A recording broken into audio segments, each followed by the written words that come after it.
Okay.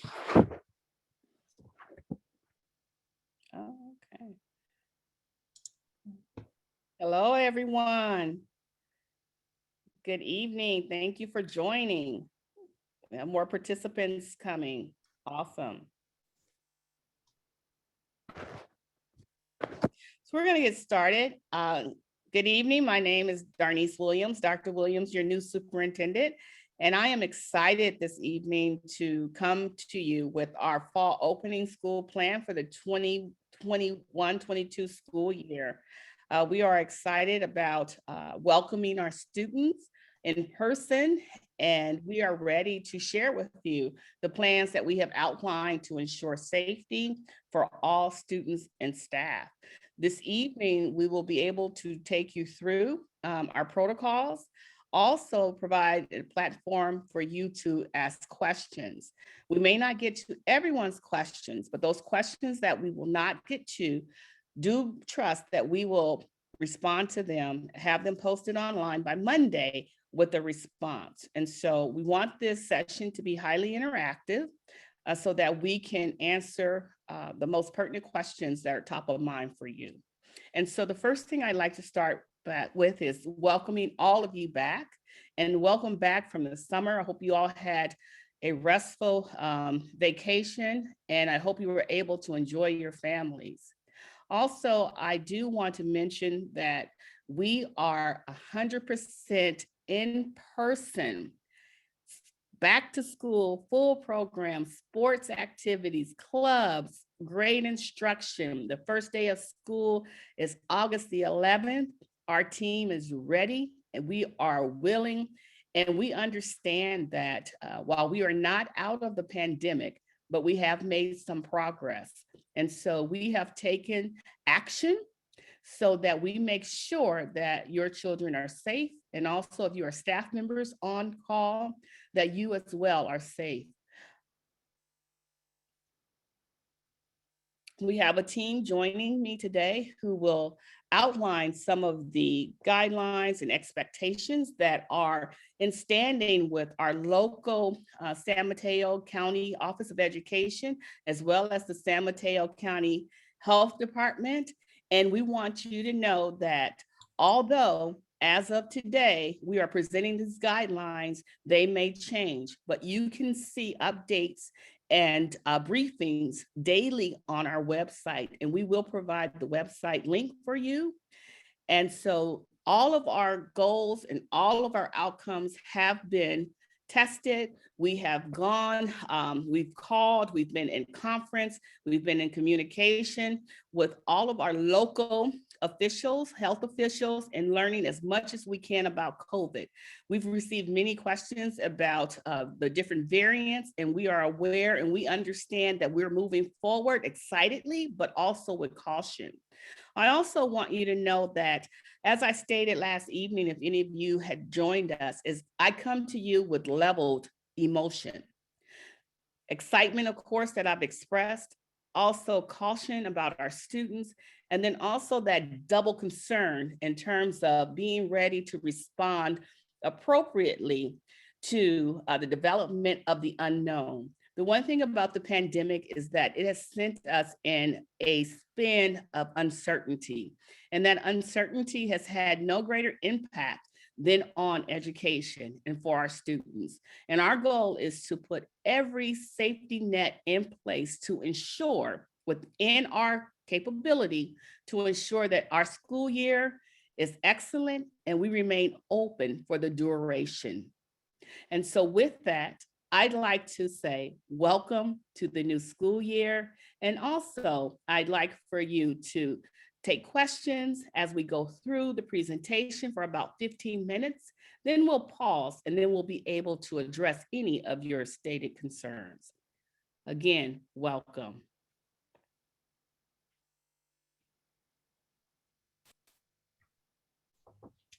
All right, good afternoon, buenas tardes. I'm Javier Gutierrez. I'm our Health and Wellness Coordinator, and I will be reviewing some of our health and safety protocols and information to make sure that all of your students, all of our community, our students and staff are safe in our in-person return to school. So we, as Dr. Williams mentioned, we collaborate with the California Department of Public Health, San Mateo County Office of Education, San Mateo Public Health Department, and also with guidance of CDC, Center for Disease Control and Prevention. So with that, we, as we are in person, all people, our staff and students, must wear masks indoors. Unless there are exemptions. Some of those exemptions could be for medical reasons, certain disabilities that might make it harder to wear a mask or create other risks, or maybe not in our school district, but if you have children that are under the age of 2, that's also another situation where they would be exempt from wearing masks. Again, that's for our students and staff. But outdoors, masks are optional. There are certain situations where you might feel more comfortable wearing a mask or might be recommended, but they are optional, but you can always wear a mask. But like I said, outside, they are optional. That includes during activities, during sports, and including physical education or PE classes. If students do not wear a mask, first, we will have masks to provide for our students and staff who may not have a mask or maybe forgot it, lost it, or something happened to it. We will have masks to provide our entire school community on campus. Well, hopefully we want not every single person at once, but we will have masks to provide. And if there is a situation where a student really keeps choosing to not wear a mask, there will provide an educational opportunity and reinforce that requirement to wear a mask indoors, and maybe find out if there are other reasons why they're not wearing a mask, if they need additional support, or if there's something else going on besides just not wanting to wear it. And ultimately, the final option would be for the student to enroll in independent study program. And this is Assembly Bill 130 that has us providing independent study for those students and families that feel that the in-person learning setting at school may not be the best option for them.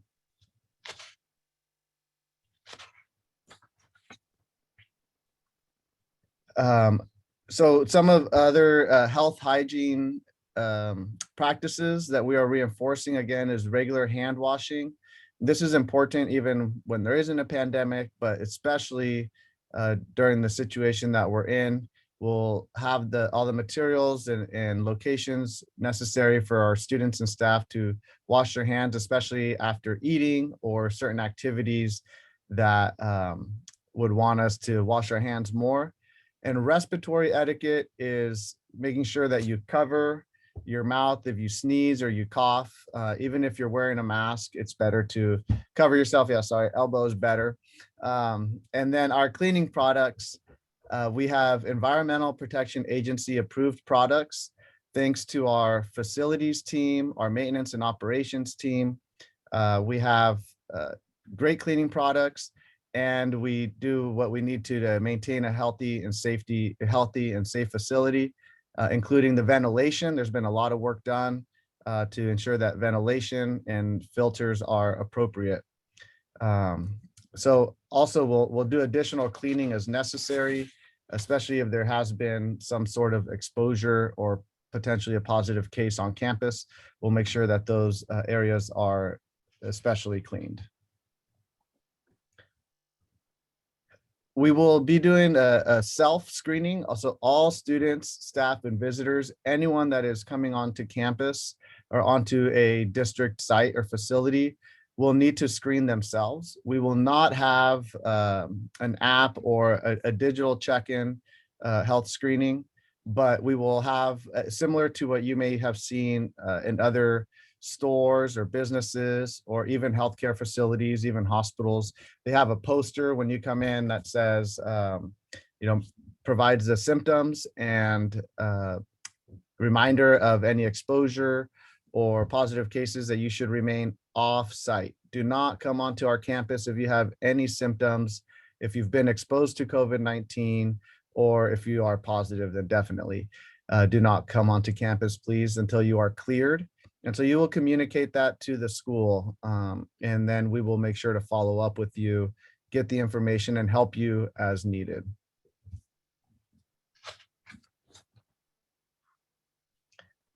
And so in those cases where either we have a positive case or potentially positive case or exposure, we follow all the appropriate contact tracing procedures. Again, we collaborate with the county health department, with the San Mateo County Office of Education, and we do contact tracing to determine anybody that could be affected or could be a close contact or could have had exposure to a positive case that may be at our schools. And if there is a positive case, if you, your student, or a staff member is positive, every positive case must isolate for 10 days. That means that if a student is positive, they will miss some in-person learning. Could be from 6 to 8 days, depending on where that 10-day isolation falls with the weekends. But if the student is absent, we will continue to support them. Our teachers and staff will continue to provide materials and be supportive, just as they have been and will continue to be with any other absence, right? Any other excused absence. So even if it's not COVID, if they're sick with anything else, our teachers and our staff will continue to support them and make sure that they have access to learning and don't fall behind. There is an update for students that are unvaccinated. If they are a close contact, so not if they're a positive case, if you're positive, you have to isolate for 10 days.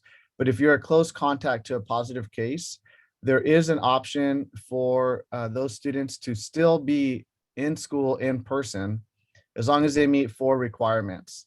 One is that they continue to wear a mask, that they do not have symptoms, that they do not participate in extracurricular activities, so they can go to school but not do sports and all of that. And then the final one is to test twice a week for those 10 days. And our schools and our district will facilitate that to make sure, again, this is all to try and keep our students in school in person as much as possible. So if they need to test, we'll help them figure that out and provide what we need to so that they can be in school.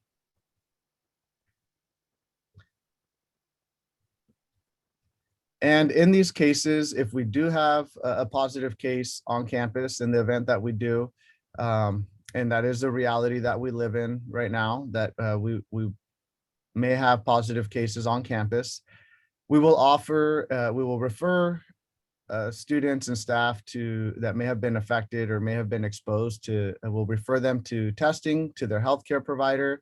And we will also offer that through our district testing program to make sure that it's still safe for people to be on campus, that there aren't more exposures, and to stop the spread of COVID-19, to make sure that we catch those potential additional cases and keep everyone else safe so that the most students possible can stay on campus safely. We'll be sharing local resources where our community could get tested through the San Mateo County Health or other public resources. And we also look forward to continuing to provide vaccination clinics as we did in the spring. We encourage everyone to get vaccinated. That is what will help us keep more students in person on campus and help keep everyone safe. So in the spring, we had vaccination clinics at some of our schools, and we're continuing that this year. In fact, this Saturday at Woodside High School and on Tuesday at Woodside High School, there will be a vaccination clinic during their registrations, during their orientation. I forget exactly what they call it, but you can go there. You don't have to go to Woodside or be a student there. Anyone in the community can go get their vaccination at Woodside High School this Saturday or Tuesday. And we will also continue to provide vaccination opportunities through our school community. Thank you, Javier. I'm Bonnie Hanson, the Assistant Superintendent of Ed Services. And like my colleagues, I am so excited to welcome students back to school. Never again will I take for granted the joy of getting to learn together in physical, in-person community. So we are putting lots of things in place to ensure a continuity of learning for students. Over the summer, we offered several enrichment opportunities, honors programs, preparation programs, summer enrichment for our students who are in their first, second, or third year of English language acquisition, incoming freshmen who were not at grade level. And then we partnered with many community organizations, probably most notably the Boys and Girls Club of the Peninsula and Girls Who Code, to offer further opportunities for our students. And then we really focused with our own staff on students who had not passed classes. So we had a lot of exhausted teachers who, for good reason, took a break this summer. And we focused the teachers who did summer school on working with those kids. And we had, across the district, a lot of students recover Ds for meeting UC A through G college application requirements and credit recovery of classes that they flunked. So we know it was a tough way to learn through distance learning. And in spite of the Yale person's effort of all of our staff members, that in-person instruction is, for most kids, a better way to learn. And the legislation has recognized that as well. They have passed this summer several different legislative measures that are going to help with learning continuity for students. The first one, 3 of them are under Assembly Bill 104. And the first part of that is that parents have a right to request grade changes from a letter grade to a pass, no pass for any class that their student took in the 2020-21 school year, including 2021 summer school. The pickle is that we had 15 days to get the notice out to families. Families have 15 days to put in their grade change request, and then we will notify you. So that closes on August 15th, and then we'll let you know by August 30th that the grade change has been made to your requested pass, no pass. On Friday, we sent an email in Spanish and in English with the information for families, and phone messages went out on last Saturday, also in Spanish and English, along with the link to the request form is on the home page of the district website. And when you click on that link and you go to the form and you're wondering if this is the right choice for your student, there's a helpline where you can leave questions and an email address that you can send questions to, and we will get back to you with responses. Sites and district staff will continue to get information out to families and answer questions about whether a grade change is advisable. And kudos to the teachers. So many who have emailed me and said, hey, how can I help get this word out to my students? So again, legislation only gives us 15 days. Any request to change a grade to a D, from a D to a P, or any grade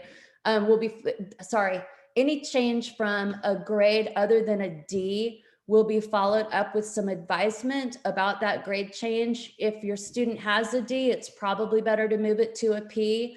Otherwise, it's probably better to keep the letter grade. You will see on the second page of that document in English and in Spanish, a list of colleges who have said that they will accept the pass with no judgment. Anybody not on that list has not said that. The second thing that AB 104 specifies is that families and students who in 2020 to 21 earned Ds and Fs in 50% or more of their courses may request a retention and credit recovery conference. So Student Services has furiously been working to get letters out to families of all eligible students, letting them know that they are eligible for that retention and credit recovery conversation. We are also sending a whole lot of research, academic research, about the fact that at the high school level, retention is not necessarily the most highly recommended way to help a student recover from loss of credits. We'll be having those conversations one-on-one with families who make that request. And then finally, AB 104 also says that students who are in their third or their fourth year of high school in the 2020-21 school year who are not on track to graduate can graduate with the California high school diploma requirements, which is only 130 units in some specified classes. This cannot be used to graduate early. We want all of our seniors to get a full year of academics with us because we know that's what sends them off with the most life opportunities possible. But counselors will be working with students, meeting with students who are eligible. And it looks like that as the year progresses, like that might be the best course of action. We already in our district adopted a policy for this last year. So last year, seniors already had this option. Graduating with a California high school diploma means that you are not eligible for a 4-year university coming directly out of high school. But your counselor will talk to you about that if it's deemed that that could be a good route for you to go. Here's a little whiplash for you. We also got something called ABSB, that's Assembly Bill, Senate Bill 130. And part of what that has instructed us is that we have to take all references to distance learning out of board policy. So distance learning was what we did last year in our district, as did many of our constituents around the world. And the reason that that language is being struck is because the strong recommendation is the vast majority of students do better when they are in person, receiving in-person instruction. So we are not allowed, even if we wanted to have Zoom school next year where students are learning from home. They have made a caveat to that. And that caveat is that the independent study option for students whose health would be put at risk by in-person instruction in the 2020-22 school year. The legislation says that at the high school level, students who opt for independent study need to meet once a week with a live/synchronous instruction, meaning that whether it's over the internet or in person, they're dialoguing with the certificated teacher and sometimes with classmates. We're fortunate in that our current independent study program meets all of the requirements of AB 130. And so what we are going to do is we will be using Edgenuity curriculum as we have in the past. Edgenuity teachers will be meeting with students once a week, so once a week per class instead of just once a week period, to teach students synchronously or live. And then we will have district staff that is following up with students to make sure they're going to their classes and staying on track.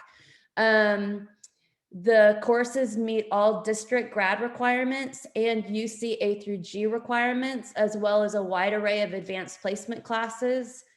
And students will be allowed to take on Edgenuity through independent study, any class that is offered at their home school.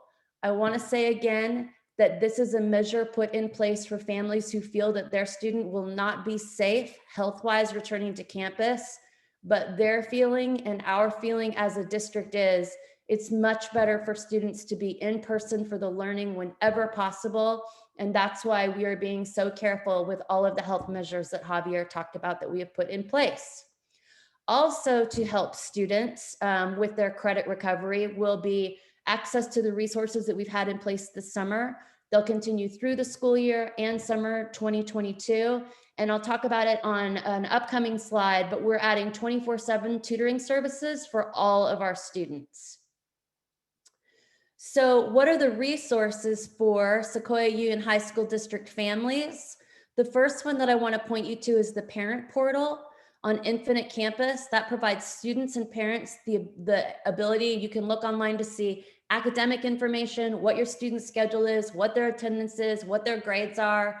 If you're going to put in for a grade change to a pass, no pass for this past year, you can go there to look at your student's transcript to see what the course number is and the semesters that you want to request those changes. And then for student and family wellness, this summer we offered individual and group counseling at all of our summer school sites for students who are transitioning back from an awful year. And we still will be having all of those resources in place on our campus with school starting up. And you can go to the student services section of the district website to get a full list of our services in English and in Spanish. And then student learning, for the last 2 years, our students who've been a part of advancement via individual determination program have had a program called Paper. It used to be called Grade Slam. It got bought out. Now it's called Paper. Buy stock before they go public. They're awesome. And what that has provided is our students will be able to access an online chat-based tutoring program anytime during the week that they need it. Anecdotally, my favorite fact about Paper is that it was most accessed by our district students between 11 and 12 p.m. because that's when they're learning, right? That's when they need the help.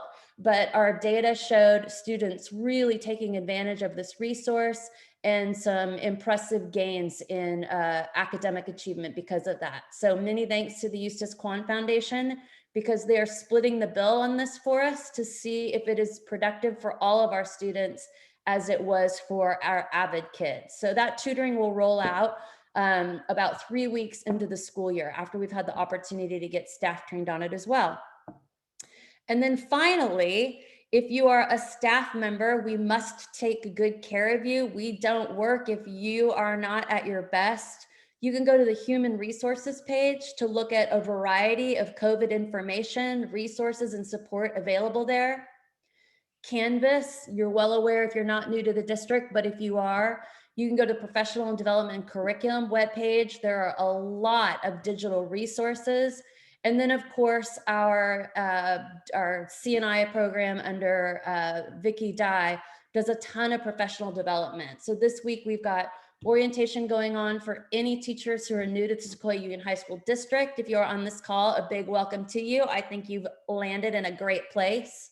We've got new teacher induction happening for teachers who are brand new to teaching anywhere. And then we've got the professional development that's ongoing that we do for all of our teachers. And that included, we had huge turnouts for June Institute, our August offerings. In September, we'll have a staff development day that will focus on social emotional learning and equity, among some other things.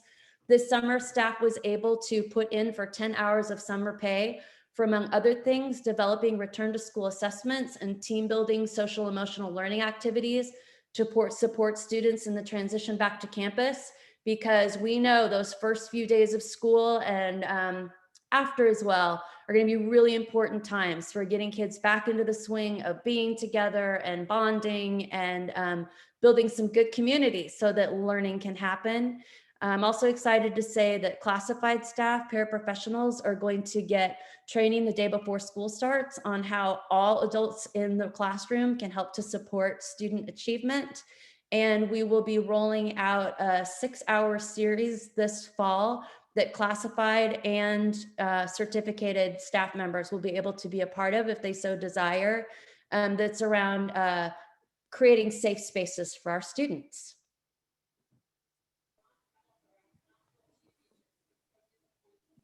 Good evening. My name is Crystal Leach. I'm the Associate Superintendent of Administrative Services, and I have a couple slides and information to share with you on more so targeted on the operations side. So we have been in distance learning for about 1.5 years, and during that time, we did provide devices, Chromebooks, as well as hotspots to students who requested and had that need. We will continue to do that for the 21-22 year. So if a student is in need of a Chromebook and or a hotspot to be able to connect to the internet, they can submit their request and pick up the device and or hotspot. You don't have to have both. You can have both. You can have one or the other as well. And you would get those from your site. We do have a learning management system. It is known as Canvas. This will be brand new to our incoming 9th graders. Our 10th through 12th graders, along with their parents, are probably well versed with Canvas by now. But for our newbies or anyone needing a refresher, you can seek additional information during orientation. And Canvas is used so that you can access assignments, announcements, and then also check on your grades. Oh, my slides are out of order. So free meals. This is really exciting and something that was very important to the district to do when we went into shelter in place March of 20, which seems like so long ago. we started providing free meals to our students and then also expanded that to our families. We will continue the free meal, the grab and go for breakfast and for lunch for our students this entire year. You don't need to do anything to qualify. You just have to show up and grab a breakfast and grab a lunch if you wish to do so. We do ask that while students are waiting in line for their lunch, that you do wear a mask and you maximize physical distancing as much as possible. As Javier stated earlier, we encourage hand hygiene. It's always good to wash our hands before and after we eat.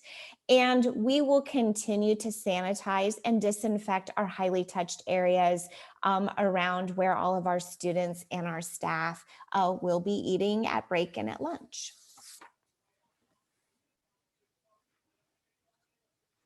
So for transportation,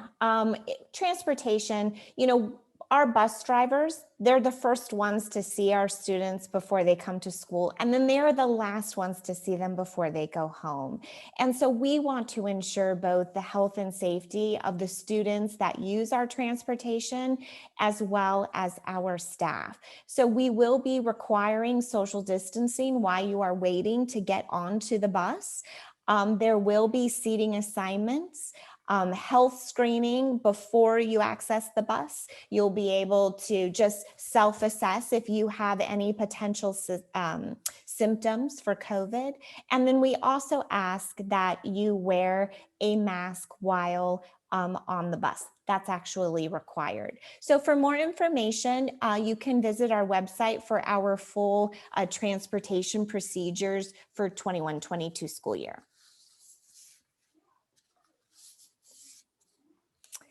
And something that is very exciting is that this year, the full return of our high school athletic programs. So where we condensed all athletics, or at least I think the majority of them, into 9 weeks, we get to be back to normal with the regular seasons and the months that we've come so accustomed to over the years. So we will be following, CCS and CIF guidelines, and the athletic directors at your school sites, as well as all of your coaches for these teams, are very well versed. This information may continue to change, and so for any athletic questions, it's best to contact your site.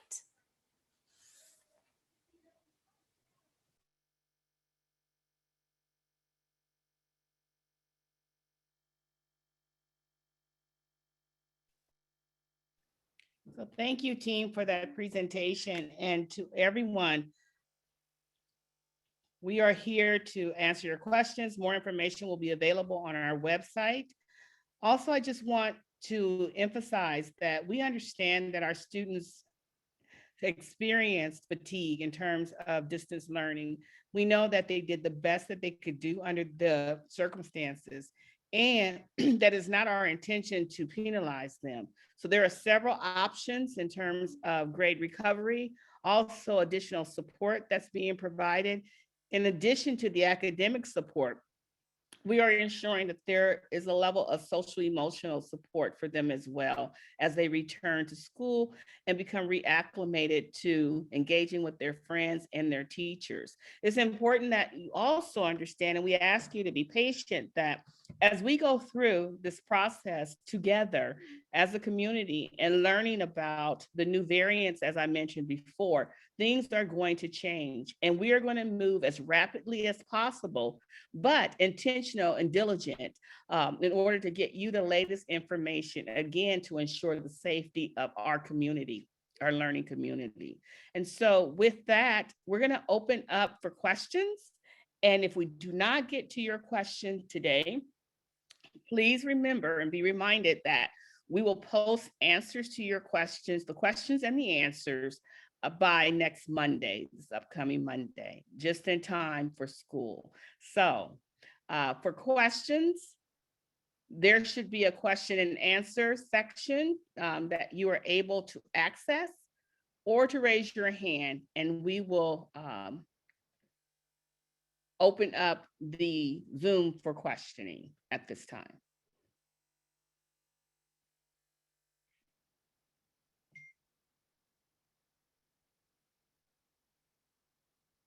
All right, any questions? Any hands up? So Dr. Williams, I'm going to go ahead since I'm a host. We don't have the Q&A option, unfortunately, at the bottom. So I can unmute some of our attendees and then they can ask the questions. That's fine. Okay, so we will start with Aruna. Let me get you. You should be good to go. Hi, first of all, thank you so much for an absolutely amazing presentation, really informative, and it actually answered a lot of questions we have. My daughter's a sophomore and she didn't come on campus. And so for her, for arena check-in, it was definitely overwhelming. It was like, whoa, it's an absolutely beautiful campus. Our question, and I apologize if this was answered and we just didn't fully comprehend it. As far as Chromebooks, she does own her own laptop, or she'll be taking one of our laptops. It's a MacBook though. Is that allowed, or does she need to have a Chromebook? She does not need to have a Chromebook. She can bring her device to school if she's in a class that requires a device.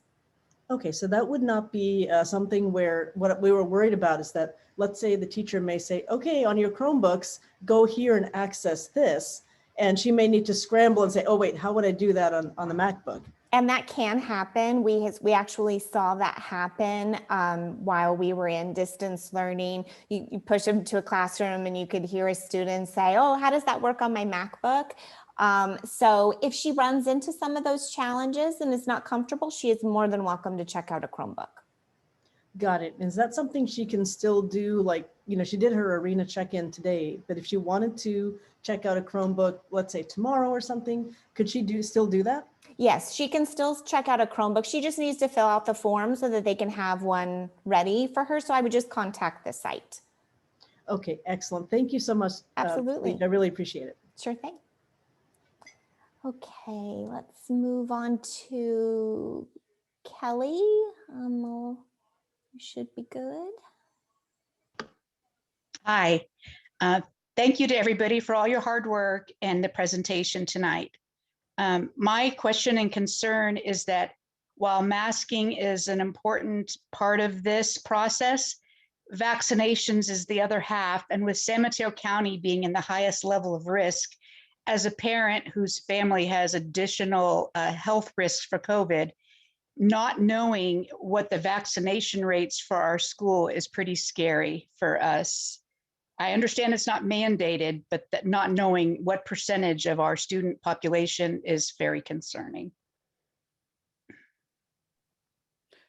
And so I'd first like to add that thank you for expressing your concern. I too share the concern, and I know just as well as we all know, having lost 6 family members during COVID. And so I understand the concern. I share the concern, but we have done our due diligence in terms of putting in processes where we will be able to tell you the count for our teachers. In terms of students, I'm going to turn it over to Mr. Gutierrez. However, we are working on a process so that we can determine and that we too know the percentage of our students who have been vaccinated. And as you know, the information is voluntary. We are not allowed to mandate that information, but as close and best as possible, we will have those numbers within the first, we hope to, our target is within the first, no later than the second month of school. Mr. Gutierrez, would you like to add? Thank you, Dr. Williams, and thank you, Kelly, for mentioning this. So as Dr. Williams mentioned, we will in the coming week have, as we're required to by Cal OSHA, the California Occupational Safety Hazard Organization or Association, to ask our staff members of their vaccination status. And so we should have a better idea of that in the coming weeks. For our students, it is not a requirement yet, and we can't mandate that like other vaccinations or immunizations. We're required to check that the student has certain vaccinations in order to attend school. Currently, the COVID-19 vaccination is not one of those. So we are gathering information as there are cases. So when we investigate and do contact tracing, one of the questions that we have to ask for contact tracing in the county health department is whether the student is vaccinated or not. That's how we will start to get information. And we do hope to develop a more broad way of getting that information for our students. It might be like a survey or our health staff getting that information from families. But currently we don't have a blanket, I guess, a blanket way of getting that information from our students. And so as we develop that, we will keep the community informed. All right, thank you. Okay, familiar name. Miss Carol Ann Coleman, permission to speak. You should be good. Yes, my internet is much better this evening than it was yesterday. So nice to see everyone. Before I ask my very simple question, is it okay if I just share a little bit of what, well, one of the questions the lady said about the device and bringing the MacBook. So I'm a teacher at Sequoia High School. And what I witnessed is that if you bring a different device, the only challenge would be getting the Wi-Fi. And that's really easy to access. If you're more comfortable with a MacBook, just with ease, there's always someone nearby that can help, whether it's a student or a teacher. Many students actually helped me with my devices. So I wanted to just share that. And then as far as the other parent who was, or person, excuse me, I'm just assuming you're a parent, I apologize. The masks and being really concerned about the virus, I was really impressed in the spring and in summer school, how serious the students took the mask mandate. Incredibly responsible. So I hope that just kind of assures you that I'm just impressed with how mature our students are, and that wearing the mask is, I don't think that's going to be an issue. So my question is for Bonnie Hansen. You had mentioned something about taking out, quote unquote, taking out DL or distance learning. Does that mean, like, if you have a student that has an IEP and individualized educational plan, that any words that say distance learning need to be taken out prior to school starting? Ilya, will Or maybe you field can that explain more for about it. me? Yes. One more time. Yes, we are not offering any distance learning version similar to what the students experienced in spring, but we are working through the IEP process to come up with an appropriate way of offering an education if, for instance, the student has a medical condition or an autoimmune deficiency where coming in person is not possible, and that will go through the IEP process. So it will be individual to each student's needs. Okay. I was just, am I still on or am I muted? You're good, Carolyn. So I guess I'm just concerned that, you know, if there's a bunch of paperwork I need to do this weekend to delete a bunch of things in people's documents, I'm happy to do that, to be in compliance. Carol Ann Coleman, please do not do that with your last weekend before your babies come back to school. No, Okay. it has to be taken out of our ed code, out of our board. Oh, okay. I get it now. I Yeah. get it. I get it. I so appreciate how conscientious you are, but no, you just got your Saturday back. Okay. Awesome. Okay, Thank thank you for- you.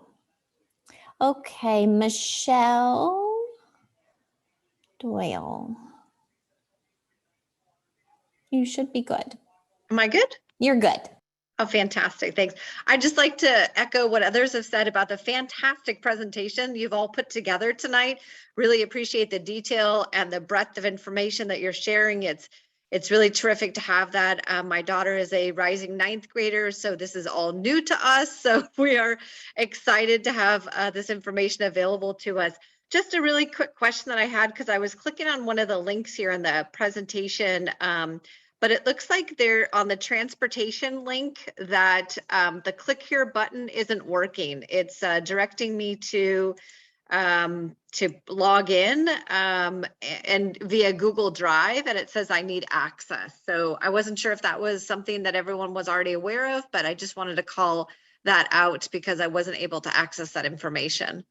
Thank you, Michelle. We have had that issue today and we are working on it. So our IT department is aware, but thank you. That's a glitch in the system and we've been working on it. So thank you that we know it's back up again. So we can go back and fix it again. So okay, terrific. Thanks, Dr. Williams. Appreciate it. Thank you so much. Appreciate you. Okay, next, Nora Stevens.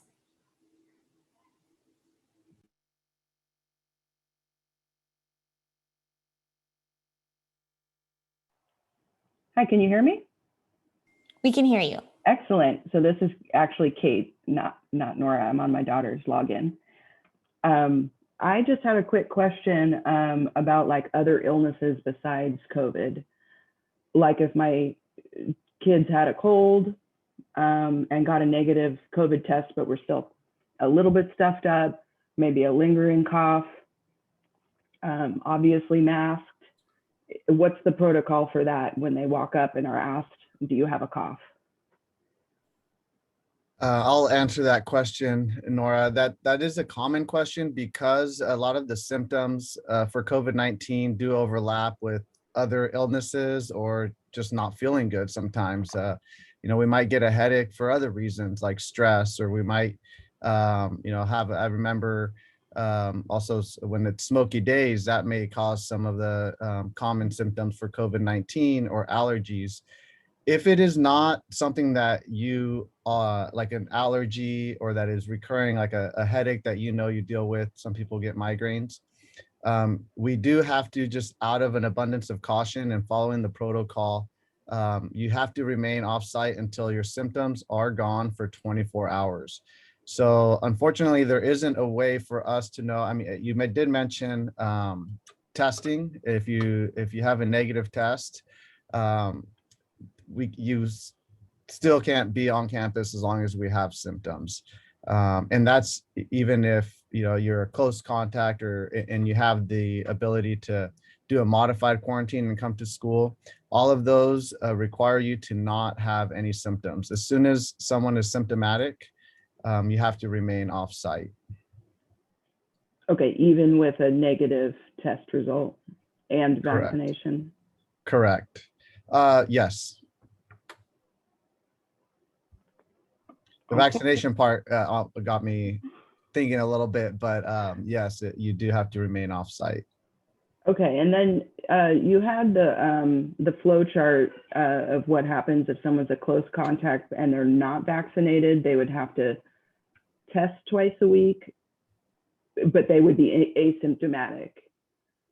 Correct. In right? that, yes, one of the 4 requirements for remaining on campus, even if you are not vaccinated, if you are a close contact, you could remain on campus. Again, the 4 requirements are, this is for students. Staff do have to quarantine if they are not vaccinated. That's again, a Cal OSHA requirement. But for students to remain on campus, if they were a close contact, the 4 deals are remain asymptomatic, continue wearing a mask, not participate in extracurricular activities, and be tested twice a week for those 10 days. Okay, so that's for both vaccinated and unvaccinated students. That is for unvaccinated students. Vaccinated students that do not have symptoms do not have to quarantine.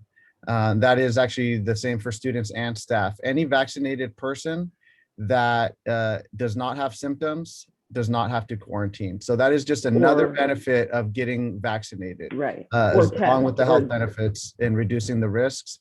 You don't have to quarantine if you are a close contact, as long as you do and not do you have need to symptoms. do you need to get tested twice a week? You do not, Okay. as long as you don't have symptoms. It's what is called symptom watch. So it goes back to the original question about symptoms. As long as you don't have symptoms, if you are vaccinated, you could remain on campus and continue in person. Okay, thanks. And Sure, thank you thank for the you. questions. They're very helpful because I'm sure we all have the same questions. And so this is helpful for us as well. So as we continue to update our plan, we'll continue to add more questions. And so continue to update you in those areas. I am mindful of the time. It is 6:52 right now. So the hands that we have up, we will respond to your questions, even if we go over a bit. But in terms of any new questions, I see 13 coming. So someone just added themselves. After FW on my screen as participants, then we would ask that you send your questions to our communications email, and we'll give that to you at the end of the meeting. So please be mindful of the time. We are here to respond to your questions. If not this evening, we will get back to you. And then you always have the option of calling our office or your school site. So thank you. Next question. Okay, we have, I feel like we've heard from Michelle. We have heard from Michelle. Okay, so we're gonna go through Nora Stevens. You should be good to go. That might be a previous hand as well. I think Nora Yeah, Stevenson. I went. already You went. already went. Okay, let's, Thank you. we got Grant. Grant, oh, you guys are moving around. Hold on. Okay, Grant. There's Grant. You should be good to go, Grant. Okay, can you hear me? We can hear you. Okay, great. Thanks again, as others say, for having this session and the presentation. My question is regarding any kind of steps or upgrades to schools, like classrooms and elsewhere, that may address or improve the conditions for the risk of airborne virus. My daughter's at Woodside in particular, but just a general question for the others on the call. Some facilities are adding HEPA filtering, that sort of thing, but I'm just wondering about that. Thank you. Absolutely. So we went March of 20 when we went into distance learning. Around a month or so later, when we started getting recommendations from CDC and ASHRAE about the importance of bringing fresh air and cycling it through the classrooms, we began working on what that would look like for all of our classrooms throughout all of our sites. And so we've been working with a mechanical engineer, and over the past year, actually before some of our students came back last spring, we have met the recommended CDC and ASHRAE guidelines of 30% of outside air being pulled into the classrooms. That was done through a variety of ways. Some of them we were able to achieve that just by like opening the dampers within the unit a little bit more. Some of them were a combination of opening the dampers, adding a window fan, and then where we weren't able to get to that 30%, we added air purifiers, which also circulate and clean the air to get that 30% air turnover. That's the recommendation. We also have purging. So what happens with the purging is that when the students exit the room and transfer to their other rooms, all the windows are open, everything's turned kind of on high. We've made it to where our teachers don't have to think about it. It's kind of just something that happens now to get that air to turn over. So some of the challenges though with that is that the COVID recommendations for ventilation is completely opposite than what we would do during smoke days. So we're still navigating through that while we are working with our mechanical engineer on you know, how do we keep that going as much as we can for the short amount of time that we may have to close down the windows and close the dampers to adjust that? But it's also good to remember that the ventilation piece is just a layered approach in all of the health and safety pieces. So back last year, when we were coming back, we didn't have vaccinations, which is a huge opportunity for additional safety, right? We had masking, we had social distancing, we had ventilation. And then now added with the vaccination piece, we're able to, if we do potentially have a smoke day and we have to close things down for a few hours, we do have that still that layered approach. So we do have information about what we've done to our ventilation on our website. And if you have any other questions, feel free to send an email. Thank you very much. Absolutely. Okay, we will move on to Julie. Oh, well, hello. I think that was my question too. I just wanted to ask you guys, like, are we going back to the same protocol as we had in the spring for our ventilation in our classrooms with the purifiers? Because mine are unplugged right now. So I'm hoping they come back and check those, and then fire season as well. Yes, they will come back to your classroom, plug them in. They will be on timers so that you will not have to think about that. And we're still working through the fire season. I actually have a call with the engineer tomorrow. We do have protocols on how quickly we can close things down and then reopen them at the sites. What's a little bit of a challenge is that some of our closing down, whether that be windows or the dampers, is a manual process because not all of our buildings are modernized. But we are working through what we know is going to be an obstacle of smoke. So more to come on that. Thank you. Absolutely. Okay, we will move to Jackie. Thanks. Also, I would say to everybody else, it was a great presentation and well laid out. So with the new self-screening and all the reasons that kids will stay home, it is not really easy to stay home from high school. And so I am really hoping to see some policies come out from the top that make things evenly applied across the classes. So if kids are going to be missing a lot of school, like, we need to make it easier for them to do that. So that's it's kind of a question, but not really. Jackie, thank you. And we do understand. And we've been in collaboration regarding what happens to our students when they return, knowing that they're coming in from distance learning. And so we want them to miss as few days as possible. But in the event that they do need to miss school, we want to make sure that they're provided with the necessary support. So we do have various options available in addition to the independent study option, and then also working in with support from their teachers as if they were absent, the type of support they would receive at that time. So that is top of mind for us. And thank you for raising it here for our community. Sure. Okay, is it Anup? You should be good to go. Yeah, am I audible? You are, yes. Enough.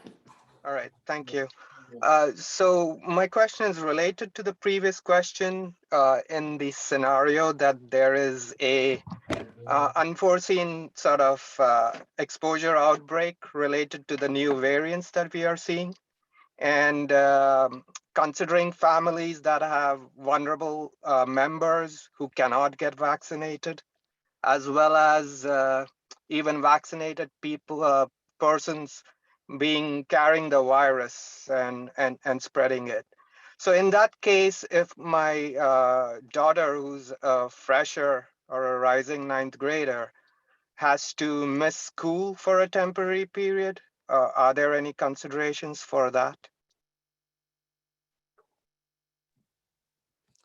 I can take that one. So students needing to miss school because of health concerns is nothing new to our staff. So I think that you will find that between Canvas which teachers use for posting assignments, and the help of online tutoring and tutoring hours, that your student can pretty easily stay abreast of what is happening in their coursework.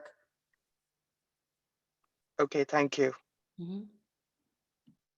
Okay, Jenny MV.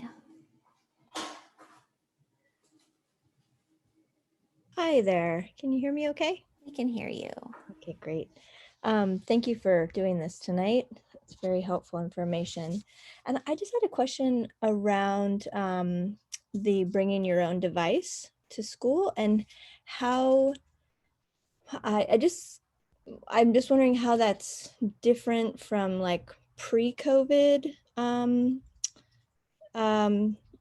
teaching, the teaching model. Like, I guess I just want to make sure it's not kind of in alignment with like zooming from the room. I just I just wanted to Jenny, let me put you at ease. It is not zooming from the room. Okay.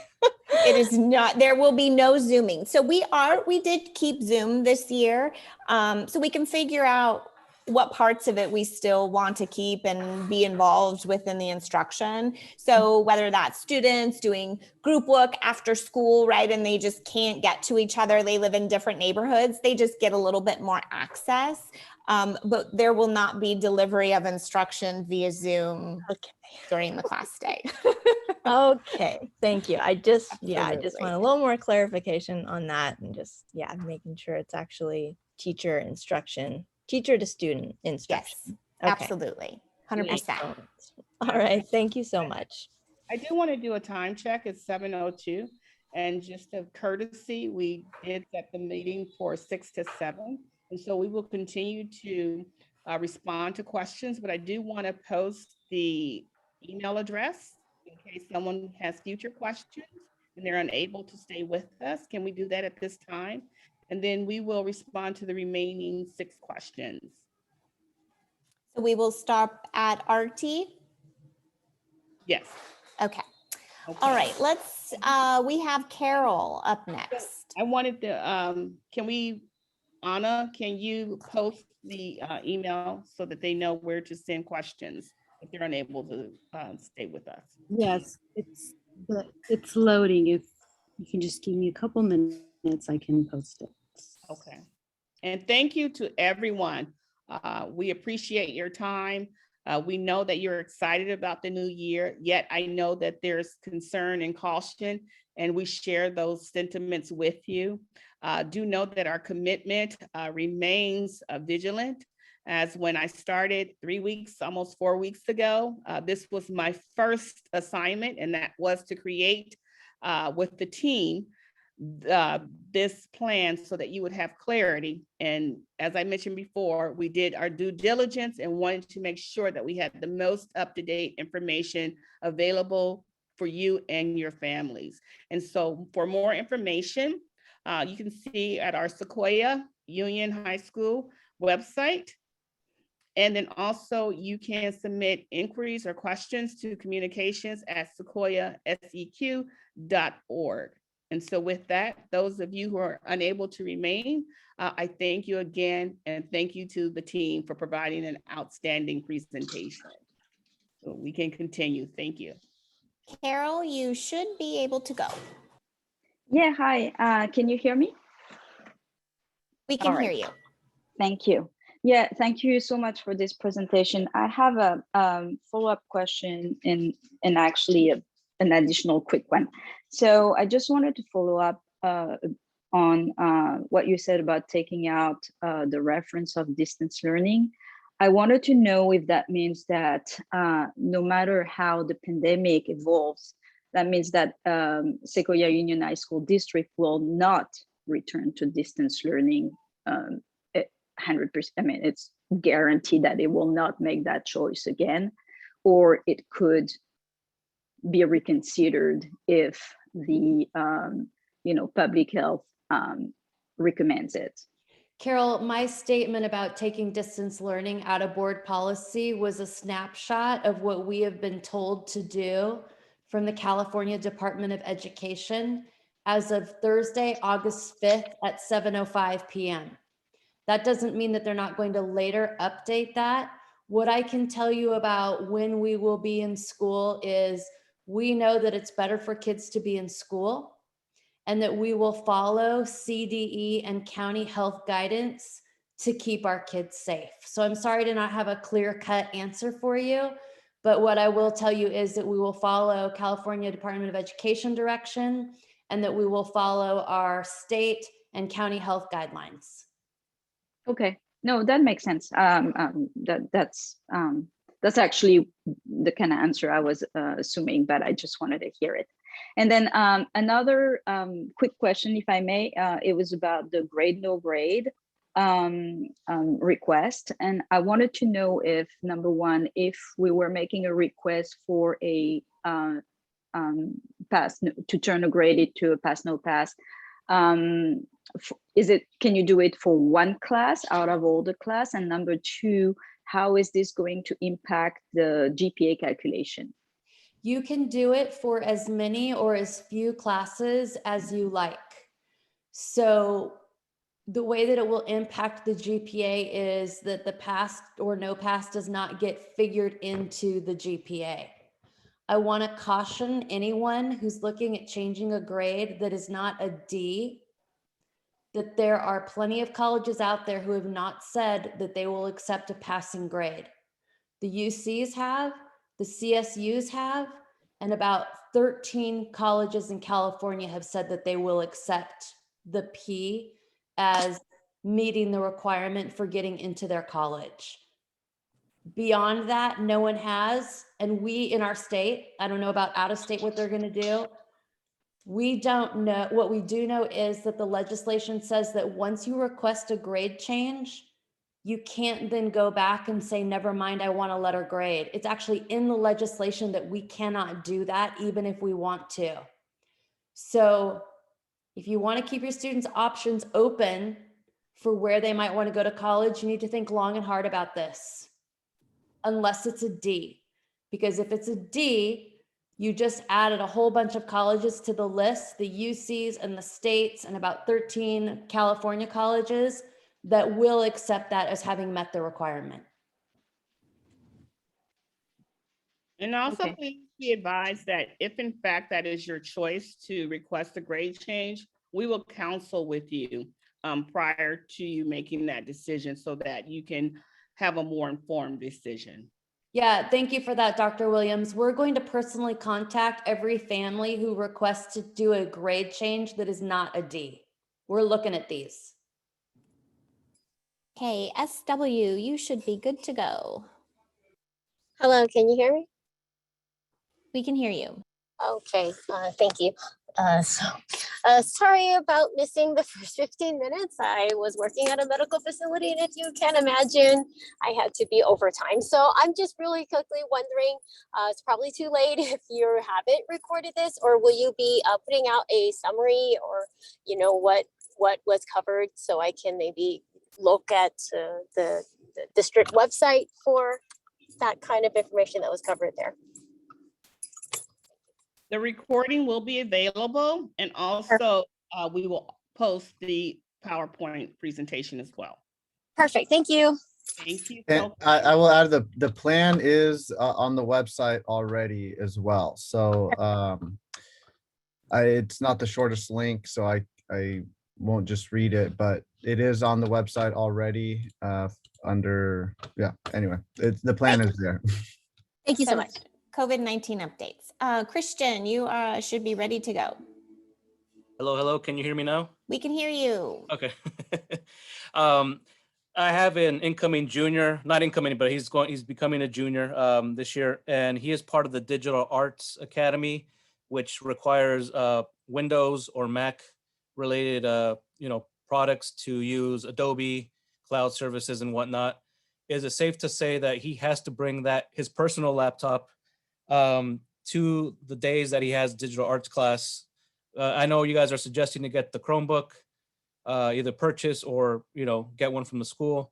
Is it safe to say he has to bring his computer, his personal computer, to the class, at least for digital arts? He does not. So students in specialty classes that need a beefier device will still have access to those devices as they did in the before times. So Pre-COVID. basically, like the in class, if there's digital arts computers in class, they will have full access to Windows or Mac related equipment. Yes, as they have, well, obviously he wasn't in that class before because he's 11th grader. Yes, so they have access to the computer labs and then devices within the classroom. He is not required to bring his own device. Awesome. That gives me peace of mind. Just Yes, I totally understand that. thank you. Okay, and then our last question from Artie. You should be good to go. Yeah, hi. So my daughter is going to be a junior, and she's not in a digital art, or she's in the BTI program at Calmont. And so we were just curious if there isn't any Zoom, right? So because of the distance learning, there was a need for computer use. So what would the computer use be once they are in school? So Bonnie, correct me if I'm wrong, but our academies, the BTI gets laptop, right? The BTI has labs at the school. Okay. What I will say about what kind of technology will be used once we're back in the classroom is we don't know yet. We know that we have a whole lot of teachers who got a whole lot of training. And I know that there were many emails in June. Make sure we still have this app. Kids love it. Make sure you get this because it was super helpful to me in teaching labs. So my guesstimate is that you will see much more use of technology in classrooms, but we don't know that for a fact yet. But what your student needs technologically at school will be provided. Got it. Thank you. Thank you. And that was our last question. Again, thank you all for joining us. You can access this information at our website. And we look forward to welcoming all of you on August the 11th, first day in person in a long time. We're ready to go. See you soon. Have a wonderful evening. Enjoy your family. Do something great. Thank you all. Bye-bye. Adios.